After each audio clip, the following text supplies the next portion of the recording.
मंत्र्यांच्या बेडरूममध्ये व्हिडिओ बाहेर येत आहेत असं अनिल परब यांनी आज सभागृहात म्हटले। राज्यातले मंत्री हे सुरक्षित नाहीत, सुरक्षा यंत्रणा पोखरली गेली आहे असा टोला देखील त्यांनी लगावला। व्हिडिओ खरे आहेत का याची एसआयटीची चौकशी करावी अशी मागणी देखील अनिल परब यांनी केली। सगळेच उघडे फिरतायत, सरकारतर्फे त्यांना 2-2 कपडे द्या असा खोचक टोलाही अनिल परब यांनी लगावलाय।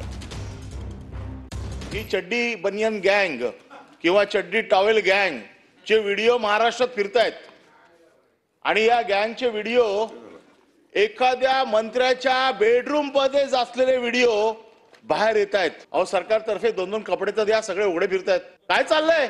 उघडे नागडे फिरतायत मंत्री। नाही पण बेडरूम मधला व्हिडिओ आला कसा बाहेर? बेडरूम मधले व्हिडिओ बाहेर येत आहेत याचा अर्थ मंत्री सुरक्षित नाहीये। मी बेडरूम मध्ये सूट घालून झोपा असं सांगितलेलंच नाहीये। माझं म्हणणं असं आहे, बेडरूम पर्यंत तुमची यंत्रणा पोखरली गेली आहे।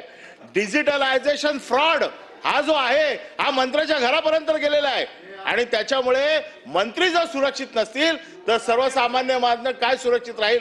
म्हणून याची उच्चस्तरीय चौकशी लावून तो आलेला व्हिडिओ खरा आहे का खोटा आहे त्याच्यासाठी फॉरेन्सिक कडे पाठवा, त्याच्यावरती एसआयटी देवा। पहिले मंत्र्याला सुरक्षा द्या आणि नंतर जनतेला सुरक्षा द्या।